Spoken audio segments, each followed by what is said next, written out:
Itu aku lagi nyisir, teman aku bilang, kok rambut kamu di bawah banyak banget ya yang rontok. Dan itu rontoknya itu bukan kayak orang biasa yang cuma sehelai dua helai, bener-bener setumpuk itu ada di bawah. Mama aku nemuin di rambut aku depannya jidatnya tuh udah pitak-pitak kecil gitu. Dari situ selang seminggu sampai sebulan itu semuanya langsung rontok abis. Tanpa disisir, tanpa disentuh, dia bisa jatuh dengan sendirinya. Alopecia universalis. Wah, ini salah satu bisa dibilang penyakit atau kelainan nih? Dibilang penyakit bisa, kelainan juga bisa. Soalnya emang kalau untuk di Indonesia, di negara kita ini tuh bisa dibilang 1/1000. Oke. Nah ini sebenarnya dulu pernah ada narasumber aku yang juga mengalami kejadian ini ya, alopecia universalis ini. Nah sekarang Liani datang ke sini itu karena video yang sebelumnya, bener nggak? Betul. Dan mau ceritain juga kan. Waktu itu kalau nggak salah dia datang ke sini rambutnya udah hilang botak semuanya. ya, udah hilang semua. Nah, alopecia universalis ini yang aku baca kalau di luar negeri sebenarnya udah bukan 1/1000 ya. Kayaknya Bener, lebih banyak anak muda yang terkena ini, dan salah satu penyebabnya adalah stres. Jadi siapa di sini yang udah mulai botak?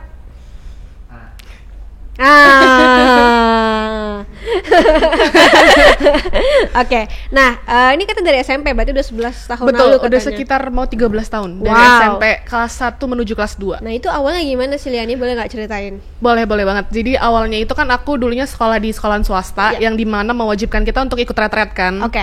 Nah awal mulanya itu pas lagi retret kan aku dikuncir satu. Itu aku lagi nyisir, teman aku bilang, kok rambut kamu di bawah banyak banget ya yang rontok. Dan itu rontoknya itu bukan kayak orang biasa yang cuma sehelai dua helai, bener-bener setumpuk itu ada di bawah.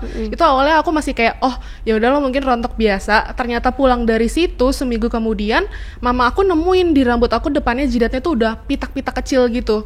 Sekarang itu kan kalau kita temuin lebih banyak orang yang botak-botak kecil-kecil kayak gitu kan. Nah itu kan dibilangnya alopecia areata. Nah ternyata dari situ mulai ke dokter coba cari tahu. Dari situ selang seminggu sampai sebulan itu semuanya langsung rontok abis, tanpa disisir, abis semuanya, tanpa disisir, tanpa disentuh, dia bisa jatuh dengan sendirinya. Jadi misalkan aku lagi duduk kayak gini, itu di bawah udah rambut semua kak.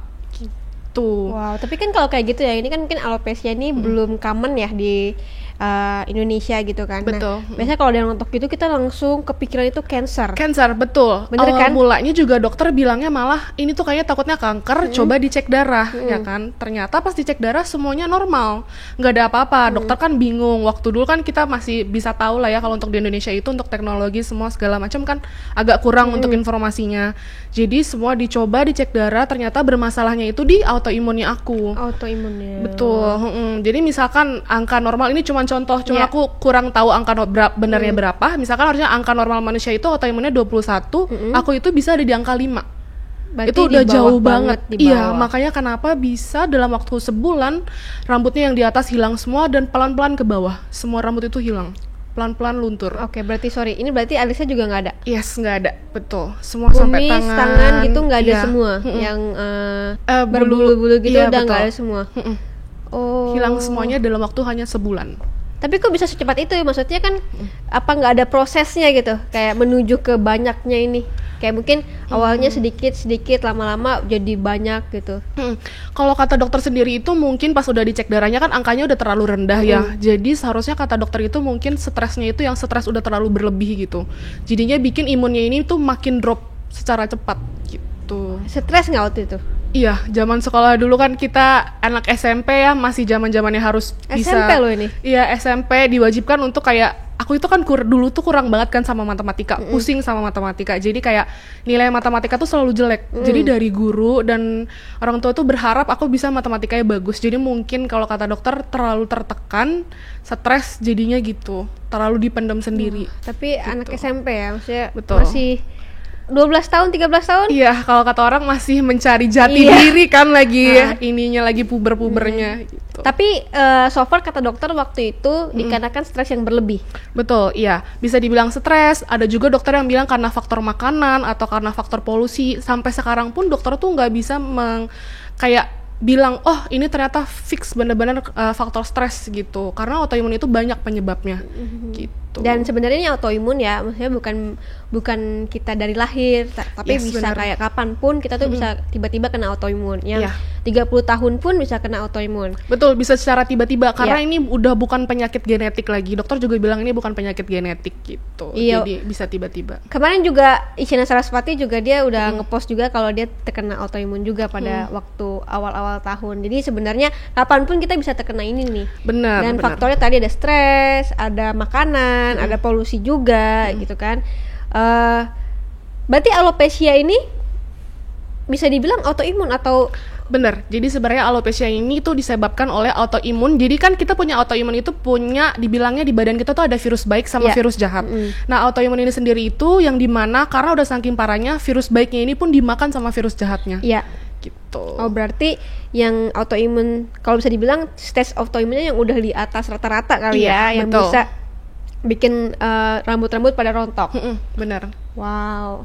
Tapi kalau autoimun yang mungkin kan sebenarnya banyak juga di lingkungan aku yang autoimun juga yang mungkin kalau sakit dia lemes yang lebih parah dari orang-orang pada umumnya. Betul. Gitu kan.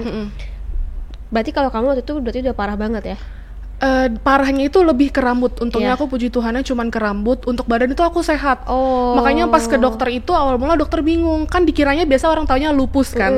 Lupus yang coklat kulitnya atau enggak mukanya kuning. Nah dokter tuh bilang mukanya anak ini bersih dan gak kuning tapi cuman di rambut. Ternyata pas dicari tahu aku itu harus sempat operasi ambil kulit kepala namanya biopsi. Ternyata dicek itu folikelnya masih ada tapi dia gak mau tahan lama gitu. Nah kalau alopecia sendiri itu tuh berhubungan sama rambut atau bisa yang lain? Ada banyak jenisnya. Kalau untuk autoimun sendiri itu ada banyak jenisnya. Cuman aku kenanya yang ke rambut gitu. Selain rambut ada apa? Ada kuku. Kalau kakak Prato yang kuku gampang patah itu juga karena autoimun. Kulitnya kayak kupu-kupu gitu bercak-bercak itu kan lupus. Ada juga yang kena ginjal, sendi tulang gitu. Bisa nyeri kayak gitu. Banyak macamnya sih sekarang. Oke, Nes, waktu itu akhirnya divonis autoimun ya berarti ya? Benar, autoimun. Autoimun Alopecia universalis. Nah, itu kan SMP. Betul. Gimana waktu itu? Saat itu apa yang terjadi sama kamu dan keluarga? Kan aku anak satu-satunya keluarga dari keluarga kan, dan begitu cewek yang bisa dibilang cewek itu rambut adalah mahkota utamanya, bener kan? Jadi kayak udah lagi puber kan sempat dikasih obat hormon ya sama dokter. Itu biar apa? Jadi dikiranya awal mulanya itu hormon. Jadi awal mulanya itu sebelum aku benar-benar divonis alopecia universalis, aku itu udah kayak istilahnya bukannya memperjelek tapi udah kayak kelinci percobaan, dikasih obat lu untuk lupus, untuk ginjal segala macem gitu. Jadi ternyata pas udah itu tahu ya mama sedih, kayak dia bilang anak cewek satu-satunya, kok kenapa bisa kena, kenapa bisa kayak gini, sedih gitu. Dari diri sendiri aku pun kayak mau sedih, tapi kan gak mungkin ya kalau aku sedih, yang ada orang tua makin sedih gitu kan. Karena anak SMP, wajar aja sih kalau menurut aku. Iya sih, cuman kayak aku tuh pengennya kayak aku gak mau bikin mama aku tuh tambah sedih gitu kan. Karena dia punya anak satu-satunya cewek juga, jadi takutnya makin sedih gitu kan. Dan udah gitu, sekolah itu kan dulu, anak-anak dulu itu kan kalau bisa dibilang omongannya lebih susah untuk difilter gitu loh. Sampai sekarang juga masih. Iya sih, betul. Jadi kayak sempat pernah dari satu sisi dibully sama teman-teman sekolah dan bener-bener nggak ditemenin, temennya tuh cuma 1 atau 2. Jadi kayak di depan kita itu baik, tapi ternyata pas aku nggak ada tuh mereka jelek-jelekin, ih dia botak ya, dia sakit. Dikiranya itu dulu tuh kayak, ih dia kena kanker, jangan deket-deket itu menular. Sedangkan untuk kalau kita tahu sendiri kanker itu aja belum tentu menular gitu loh, ya kan. Jadi bener-bener nggak ada teman, dibully, diomongin segala macem gitu. SMP. Mulai dari SMP beranjak pas SMA ini kan kita mau masuk ke kuliah nih istilahnya. Aku ada di posisi kayak pernah bilang ke Tuhan kayak, Tuhan kalau misalkan emang saya diberikan seperti ini, beri saya kekuatan gitu loh. Maksudnya kayak kenapa berat banget cobaannya gitu kan, lagi kuliah, lagi masa-masa cari jati diri, istilahnya lagi kenal-kenal sama pasangan atau segala macem gitu kan, punya teman banyak, kenapa tiba-tiba karena kayak gini semua hilang gitu kan. Selama 6 tahun itu berarti kamu SMP SMA kamu ngalamin yang namanya dibully? Iya, tapi SMA itu nggak separah seperti SMP. Karena SMA itu aku kayak terketuk hatinya, aku bilang kayak ya udah nggak apa-apa orang mau bully saya, tapi saya buktiin pakai prestasi gitu. Jadi mama saya juga bilang biarin aja orang mau ngomong apa, toh kita juga nggak minta apa-apa dari mereka gitu loh. Ya udah kamu sekolah aja, buktiin kamu pinter, kamu bisa gitu. Jadi ya udah sama sekolah SMA itu saya buktiin dapat juara buat ambil beasiswa, dapat beasiswa pas kuliah gitu. Oke, berarti beda banget nih. Matematika udah lebih bagus dong. Masih belum. Masih belum.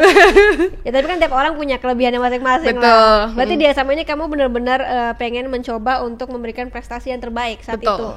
Jadi kayak nih aku mau tepis nih omongan kalian gitu loh. Meskipun aku punya kekurangan, aku bisa loh gitu. Oke. Nah, akhirnya kuliah juga masuk beasiswa. Iya betul, jalur prestasi. Oke.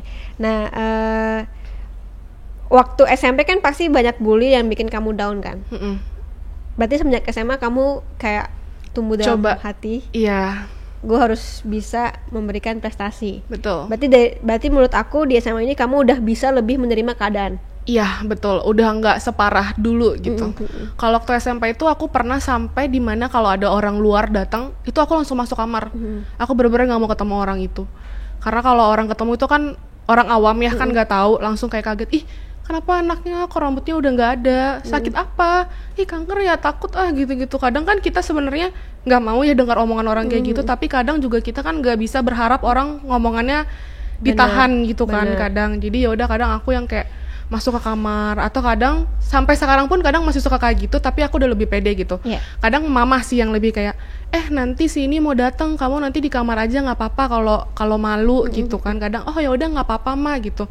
Jadi kadang aku udah lebih bisa menerima gitulah istilahnya sekarang. Ini berarti selama SMP SMA kamu tidak pakai wig sama sekali? Enggak. Berarti SMA itu bener-bener cuman pakai topi. Kalau aku nggak pakai topi, aku bilang sama mama aku nggak mau sekolah dulu itu. Sampai bener bilang aku kayak mama aku kayaknya nggak mau sekolah deh mah, karena aku malu gini-gini kan. Terus mama aku kayak tanya orang gimana ya biar anak ini mau sekolah. Dulu itu kan kalau sekarang itu yang topi model kalau orang mau tidur biar rambutnya nggak acak-acakan, atau kayak topi shower orang mau mandi. Itu kan banyak modelnya tuh dulu. Jadi aku sekolah pakai itu, ditutup gitu. Teman kan tetap aja orang-orang udah tahu kan.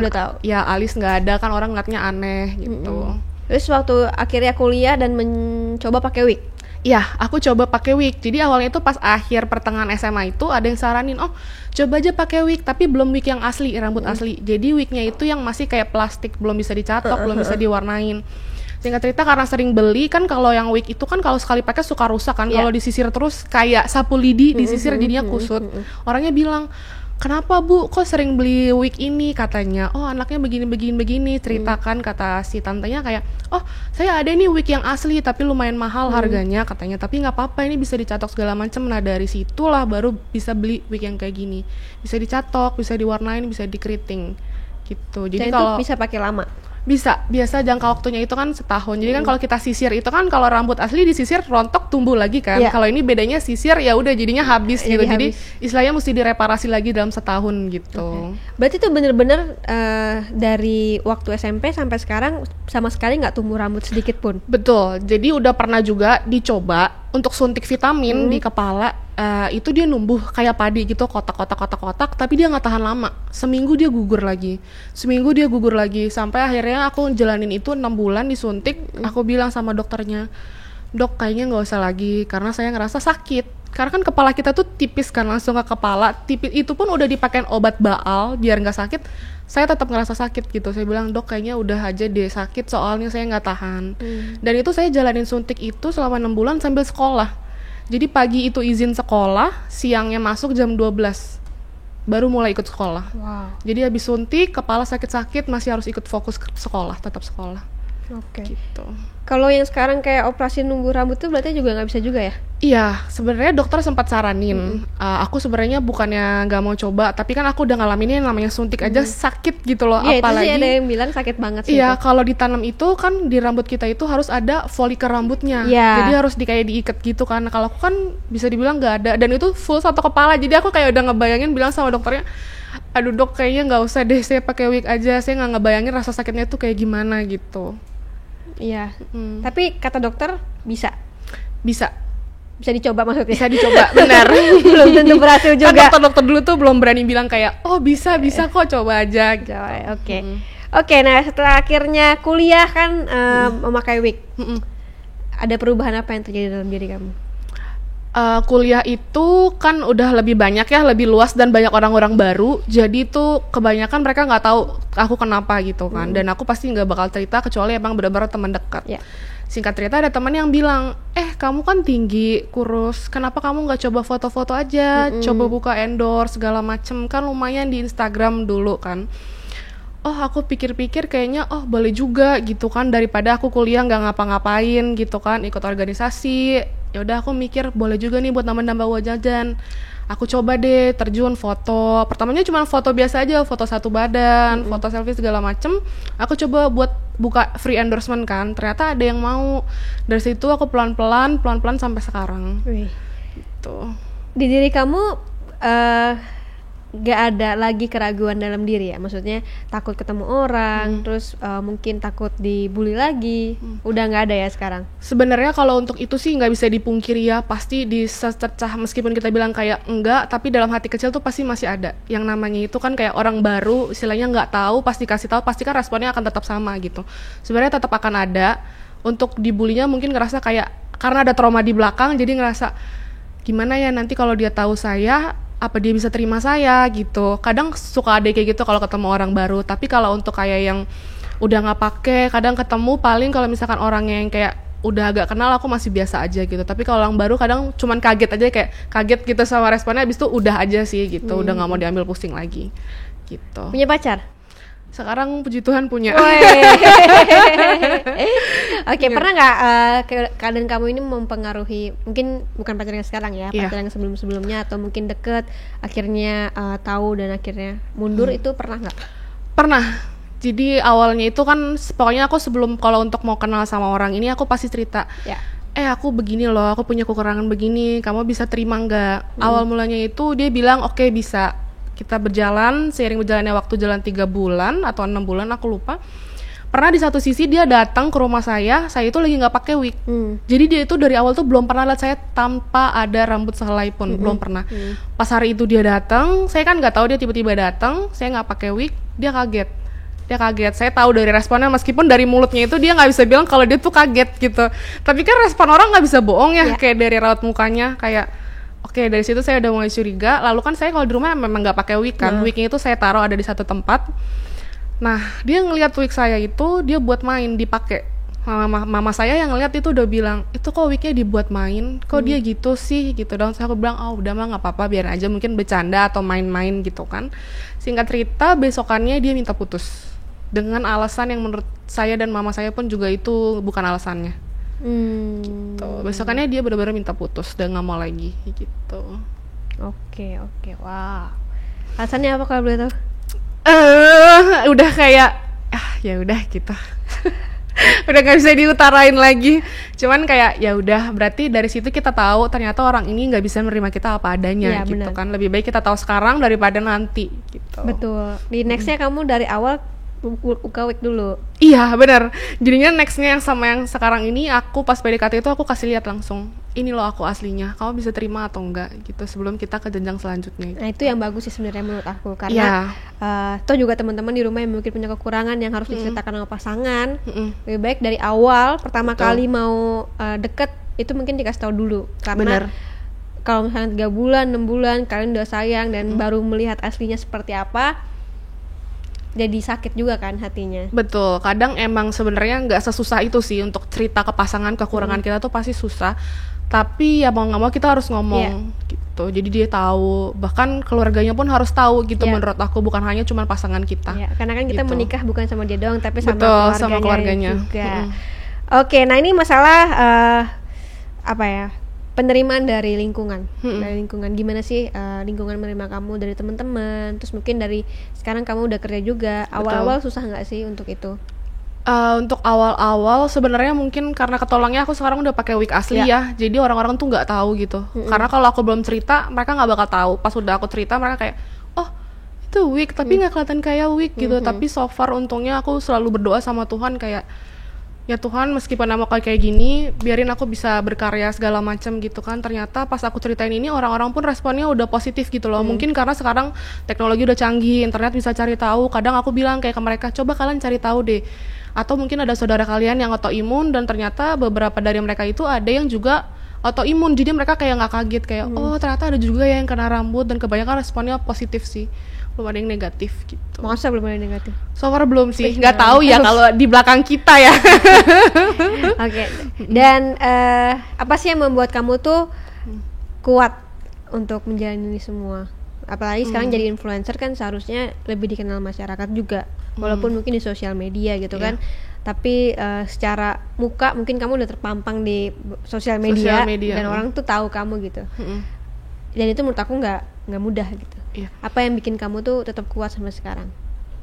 Untuk tetap kuat pastinya aku coba tegar buat mama aku sih, karena dia dari awal aku kena sampai sekarang itu dia benar-benar support banget, nggak pernah sedikit pun dia ninggalin aku gitu. Jadi kayak aku pengen bikin mama aku tuh bahagia, kayak mah meskipun anak mama punya kekurangan, aku bisa bahagiain mama gitu. Apa yang ada momen nggak yang kamu kasih apa ke mama terus kemudian mama senang walaupun hal kecil? Pernah. Jadi kan mama aku itu sekarang dalam kondisi yang bisa dibilang pinggangnya tuh sakit kan. Jadi dia pernah bilang, mama capek nih cuci baju cuman pakai tangan aja, boleh nggak kita beli mesin cuci? Singkat cerita waktu itu dia ulang tahun aku beliin mesin cuci, itu dia udah seneng banget, kayak terima kasih ya udah dibeliin gitu. Itu kan kadang kita bikin orang tua meskipun nggak mahal tapi berharga gitu loh buat mereka, kayak oh saya sebagai orang tua bangga saya dihargain sama anak saya kayak gitu. Nah mungkin terakhir ada nggak yang pengen kamu sampaikan ke diri kamu yang sekarang? Mungkin kalau misalkan aku nggak kena alopecia universalis, mungkin aku nggak bisa ada di sini dan nggak bisa sepede ini gitu. Dan mungkin aku pun belum tentu bisa jadi influencer kayak sekarang gitu loh. Kayak aku pernah nemuin satu quotes, kalau kakak tahu filmnya Imperfect, itu dia ada ngomong kayak jangan jadiin kekurangan kita itu untuk sebagai hambatan. Itu kena banget di aku, kayak ini bener banget gitu. Jadi kayak makanya itu aku di sini pengen bilang ke yang lain juga, kan ada beberapa yang kayak Aryata itu kan malah jadi bilangnya nggak bisa kerja kan. Aku mau bilang ke kalian kayak nggak apa-apa kalian punya kekurangan, tapi kalian tuh bisa tetap beraktivitas kayak orang-orang biasa. Jangan malu, jangan pikirin orang mau ngomong apa gitu. Kalian buktiin ini loh, meskipun aku punya kekurangan, aku masih tetap bisa buat buktiin ke orang-orang aku bisa berkreativitas gitu. Oke, pelajaran hidup yang selama kamu 25 tahun, apa yang bisa kamu sampaikan ke teman-teman di rumah yang nonton? Jangan gampang percaya sama orang. Jangan pernah percaya sama orang, kenapa emang? Mungkin karena dari dulu ya udah trauma, kayak di depan tuh orang ini baik banget sama kita, tapi ternyata di belakang tuh malah jelek-jelekin kita, nusuk kita. Jadi bikin aku kayak oke, dari sekarang jangan mudah deh gampang percaya sama orang gitu. Dan juga jangan terlalu menaruh harapan atau ekspektasi tinggi dari orang lain untuk kita gitu. Itu sih. Udah. Apa ya, kadang mungkin untuk kalian, kalau misalkan kalian punya temen yang lagi sedih atau down, jangan sekali-sekali kalian ngeluarin omongan atau kata-kata yang bikin dia tuh tambah down. Kadang kan ada banyak orang kayak merasa kayak kasihan sama kita, ternyata semakin orang ini kasihan sama kita tuh malah ngerasa kayak aduh kasihan banget ya hidup gue gitu. Malah kayak lebih baik kalian support aja sih gitu. Oke, mantap. Oke, thank you banget ya udah mampir Leani dan juga sudah memberikan inspirasi buat yang nonton. Thank you juga Kak, udah mau dengerin ceritanya. Semoga pembicaraan kita bisa jadi pelajaran juga, terus supaya yang di rumah juga tambah ceria. Betul, biar jangan down guys meskipun punya kekurangan gitu. Karena jangan sampai kekurangan jadi hambatan buat kita untuk berkarya. Oke. Terima kasih nonton video ini. Semoga teman-teman di rumah bisa mendapatkan pelajaran, dan juga kalau punya cerita yang mau di-sharingkan dan mungkin bisa jadi inspirasi di rumah yang nonton, kirimkan cerita kamu pesan nama, nomor telepon, dan domisili di mana ke email di bawah ini. Sampai ketemu di video berikutnya. Bye-bye. Nonton sampai habis ya. Makasih ya. Jangan lupa follow Instagram aku di sini dan nonton video lainnya di sini.